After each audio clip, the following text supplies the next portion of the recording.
प्यारे दोस्तों, आज का यह वाकया सुनने के बाद यकीनन आपका दिल आपको खून के आंसू रुला देगा।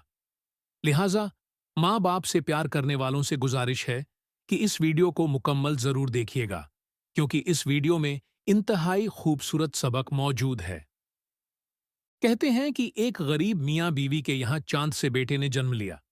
मियाँ बीवी दोनों खुशी से निहाल थे कि अल्लाह पाक ने बेटे जैसी नेमत से उनको नवाजा है और वह बेटा उनका सहारा बनेगा। अपनी बसात और ताकत से बढ़कर दोनों मियाँ बीवी की खुशी थी कि वह अपने बच्चे को खुशियां देंगे। वह मियाँ बीवी दोनों दिन रात मेहनत करते ताकि बच्चे की परवरिश अच्छे तरीके से कर सकें। बाप जहां मजदूरी करता, वहीं माँ भी घर घर जाकर झाड़ू पोछा करती, लोगों के बर्तन धोती ताकि बेटे को दुनिया की हर आयश मयस्सर हो। मगर किस्मत को कुछ और ही मंजूर था, और कुदरत का लिखा भला कौन टाल सकता है। अभी उनके बेटे की उम्र 3 साल थी कि बाप दुनिया से चल बसा। अब सारी जिम्मेदारी अकेली मां पर आ गई। खानदान वालों ने कई बार औरत से कहा, दूसरा निकाह कर लो, कब तक अकेले बर्दाश्त करती रहोगी। मगर वह हर बार यह कहकर टाल देती कि मैं अकेली नहीं हूं, मेरा बेटा मेरे पास है ना। इसीलिए हर बार मां की ममता आड़े आ जाती और वह दिल ही दिल में सोचती, दूसरा निकाह करूंगी तो हो सकता है वह बंदा मेरे बच्चे को कबूल ना करे और मेरा बच्चा दर दर की ठोकरें खाए। इससे बेहतर है कि मैं मेहनत मजदूरी करके अपने बच्चे के साथ रहूं ताकि मेरे बच्चे का मुस्तकबिल रोशन हो। शौहर के गुजर जाने के बाद उसे दुगना मेहनत करना पड़ती। पहले जहां वह 2 घरों में जाकर काम करती, अब 4 घरों में जाकर काम करती। जिंदगी आगे बढ़ती गई और उसका बच्चा 5 साल की उम्र को पहुंच गया। मगर बदकिस्मती ने उसका साथ न छोड़ा और उसका बच्चा जब एक दिन मोहल्ले के बच्चों के साथ खेल रहा था, तब एक बच्चे ने पत्थर से उसकी आंख फोड़ दी, जिसकी वजह से बच्चा हमेशा के लिए अपनी एक आंख खो बैठा। मां का कलेजा इस दर्द से फट गया। वह हर डॉक्टर के पास बच्चे को लेकर गई ताकि मेरे बच्चे की आंख लौट आए, मगर हर तरफ से मायूसी का सामना हुआ। दिन रात अपने बच्चे के मुताल्लिक सोचकर रोती रहती कि बड़ा होकर एक आंख खो जाने पर अपनी हकीकी खुशियों से महरूम ना रह जाए। कहीं यह जिंदगी की दौड़ में एक आंख खो जाने की वजह से पीछे ना रह जाए। और यह सोच सोच कर हलकान होती और दिन रात रोती। तब किसी डॉक्टर के साथ मशवरे पर उसे मालूम हुआ कि अगर कोई अपनी एक आंख बच्चे को हिबा कर दे तो बच्चे की खोई हुई आंख वापस लाई जा सकती है। औरत ने दिल में सोचा, भला हम गरीबों को आंख कौन हिबा करेगा, क्यों ना मैं खुद ही अपने बच्चे को अपनी आंख हिबा कर दूं। उसने डॉक्टर को अपने इरादे के मुताल्लिक आगाह किया। मगर अब जो मसला दरपेश था वह था इलाज और ऑपरेशन का खर्चा। बेचारी औरत ने लोगों से उधार लिया, अपने मोहल्ले से दूर जाकर सड़कों चौराहों पर भी काम करती थी, वहां से एडवांस तनख्वाह ली और आखिरकार पैसे जमा करके बच्चे का ऑपरेशन करवाकर अपनी आंख अपने बच्चे को हिबा कर दी। ऑपरेशन होने के बावजूद बेचारी औरत ने मेहनत ना छोड़ी और बीमारी की हालत में भी मजदूरी करती रही। मगर अब एक आंख ना होने की वजह से लोगों ने उसे काम देना तकरीबन बंद कर दिया, क्योंकि अब वह झाड़ू पोछा ठीक से नहीं कर पाती थी। इधर जिन लोगों से उधार लिया हुआ था, वह भी हर वक्त सर खाते कि कब वापस करोगी।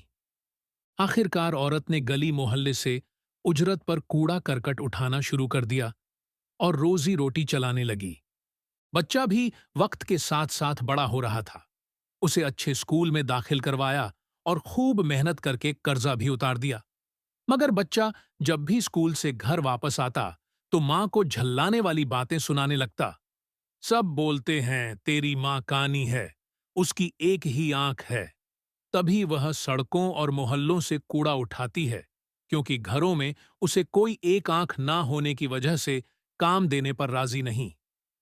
औरत ने मुस्कुराकर अपने बच्चे को जवाब दिया, बेटा, मेहनत में इज्जत है और मेरी आंख तो तू है। तू दिल छोटा मत कर, बस दिल लगाकर पढ़ाई कर। जब कल तू बड़ा अफसर बन जाएगा तो यह तमाम लोग तेरे पीछे होंगे। मगर कम अकल लड़का मां की बात को ना समझता और दिल ही दिल में उदास रहता। वक्त गुजरता गया और लड़के ने तालीम मुकम्मल कर ली। मां की मेहनत और दुआओं ने उसे बड़ा ऑफिसर बना दिया। लेकिन वह ऑफिसर बनने के साथ साथ मां का नाफरमान भी बन गया। आवारा दोस्तों के साथ भी उसकी बहुत गहरी यारी हो गई। वो ऑफिस के बाद का जितना भी टाइम होता अपने दोस्तों के साथ गुजारता। जब शाम को आधी रात घर आता तो मां बेचारी बिस्तर पर बैठी उसका इंतजार कर रही होती। वह बोलती, बेटा, इतनी रात तक कहाँ रहते हो? तो कहता, मैं जहां मर्जी रहूं, तुझे इस बात से क्या लेना देना है? तुझे क्यों नहीं सुकून आता? हर वक्त मेरे ही पीछे पड़ी रहती है। इतनी बात कहकर फिर बाहर चला जाता। मां पीछे से आवाज लगाती तो कहता, मनहूस कहीं, मरती भी नहीं है, हर वक्त मुझे ही खरी खोटी सुनाती रहती है। एक दिन जब वह अपने दोस्तों के साथ आवारागर्दी करने के बाद घर आया तो मां शदीद बुखार से तड़प रही थी। मां ने कहा, बेटा, तुझे मेरी इतनी भी फिक्र नहीं कि मैं इतनी ज्यादा बीमार हूं और तू इतनी रात तक बाहर रहता है। तो बेटा बोला, मैं बाहर जाता हूं और आपकी दवाई अपने साथ नहीं लेकर जाता। घर में ही दवाई पड़ी होती है, चुपचाप खा लिया करो और मुझे तंग करना बंद कर दो। मैं तुम्हारी रोज रोज की बातें सुनकर तंग आ गया हूं। इतना कहकर बिस्तर पर सो गया। सुबह हुई तो अपने काम पर रवाना हो गया। काम के बाद दोस्तों ने सलाह मशवरा किया और रात बाहर ही गुजार दी। और मां शदीद बीमारी की वजह से अल्लाह को प्यारी हो गई। मरने से पहले मां ने अपने बेटे के लिए एक खत लिखा और हमसाये के लड़के को पकड़ा दिया, जहां भी मेरा बेटा तुझे मिले उसे यह खत दे देना। जब उस लड़के को मां का खत मिला तो वह एकदम से खोलकर खत को पढ़ने लगा, जिसमें लिखा था, बेटा, मैं उम्मीद करती हूं कि अब तुम पूरे सुकून में हो गए होंगे, क्योंकि तुम्हारी मां अब दुनिया में नहीं है। बेटा, मुझे तुम्हारे पैसे नहीं, तुम्हारा वक्त चाहिए था। तुम्हारी जुदाई ने मुझे बीमार कर दिया था। बेटा, मेरी बीमारी का इलाज दवाइयों में नहीं था। तुम्हारी मोहब्बत भरे दो जुमले ही मेरी बीमारी के इलाज के लिए काफी थे। और बेटा, तुमने मेरी उंगली पकड़कर चलना सीखा था। तुम्हारी भूख मुझसे बर्दाश्त नहीं होती थी और जब तुम बीमार होते तो मैं रात जाग कर गुजारती थी। और बेटा, पता है मैंने अपनी बालियां बेचकर तुम्हारे लिए वह साइकिल खरीदी थी। उसी पर तुम दिन रात चलते थे, खेलते थे। तुम्हारी हर खुशी मेरी खुशी थी। और बेटा, मैंने अपनी सारी खुशियां तुम्हारी खुशियों पर कुर्बान कर दीं। और बेटा, जब तुम बड़े हुए तो तुम्हारे लिए तुम्हारा ऑफिस, तुम्हारी मीटिंग्स बहुत अहमियत रखती थीं। और बेटा, मैं तो डरते डरते तुम्हारी खैरियत भी नहीं पूछती थी कि कहीं तुम्हें बुरा ना लग जाए और तुम मुझे कुछ खरी खोटी ना सुना दो, और तुम्हारी यह बात मुझे वैसे ही मार देती थी। खैर, अब तो तुम्हें सुकून मिल गया होगा। मगर बेटा, अपने बच्चों को जरूर बताना कि वह अपने माँ बाप को जरूर वक्त दें, माँ की बातों का बुरा ना माना करें। बेटा, तुम हमेशा खुश रहो, आबाद रहो। तुम्हारी अम्मी। इतना खत पढ़ते ही बेटे ने दौड़ लगाई और मां की मैयत के पास जाकर रो रो कर अर्ज करने लगा, मां, एक बार उठ जाना। मैं तुम्हारी बहुत खिदमत करूंगा। मैं तुम्हारे लिए खाना बनाऊंगा। आप जो कहेंगी मैं वह करूंगा। लेकिन मां तो जा चुकी थी। अब मां ने वापस कहां से आना था? मेरी प्यारी बहनों और भाइयों, मां बाप ऐसी नेमत है जिसकी कदर कर लीजिए। खुदा की कसम, अगर यह चले गए तो कभी वापस नहीं आएंगे। पूछो उनसे जिनके माँ बाप चले गए। आज उनसे मिलने के लिए कब्रिस्तान में जाना पड़ता है। आज उनसे बात करने के लिए उनकी कब्र पर जाना पड़ता है। बाज लोग अपने माँ बाप की कदर नहीं करते, उनको वक्त नहीं देते। माँ पुकारती हैं तो कहते हैं, मुझे दोस्तों के पास जाना है। वालिद कहता है, मुझे वक्त दो, तो कहते हैं, मेरे पास टाइम ही नहीं। ऐसा ना करें। यह वह हस्तियां हैं जिनको मोहब्बत से एक बार देख लें तो हज मकबूल का सवाब है। हमारे पास सबके लिए टाइम है। हमारे माँ बाप के लिए टाइम नहीं है। वह रात जागते हैं। हम कब घर वापस आएंगे? मगर हमें फिक्र नहीं कि हम उनकी नींद का ख्याल करें और उनकी बातें मानें। यकीन जानिए, हदीस में मजमून मिलता है, जिससे उसके वालदैन राजी, उससे उसका रब राजी, जिससे उसके वालदैन नाराज, उससे उसका रब नाराज। नबी ए पाक सल्लल्लाहु अलैहि व आलि वसल्लम से एक बार सवाल किया गया, हुजूर, हमारे सबसे ज्यादा हुस्न ए अखलाक का हकदार कौन है? आका ने फरमाया, तेरी माँ। अर्ज किया, हुजूर, इसके बाद कौन है? फरमाया, तेरी माँ। हुजूर, इसके बाद? तो हुजूर ने इरशाद फरमाया, तेरी माँ। और इसके बाद फरमाया, तेरा वालिद। हम सबके लिए मोहब्बत बांटते रहते हैं। हमारे कस्टमर हों, हमारे दोस्त हों, हमारे फ्रेंड्स हों, सबके लिए टाइम है। मगर शायद बहुत सारे वह लोग हैं जो माँ बाप को वक्त नहीं देते।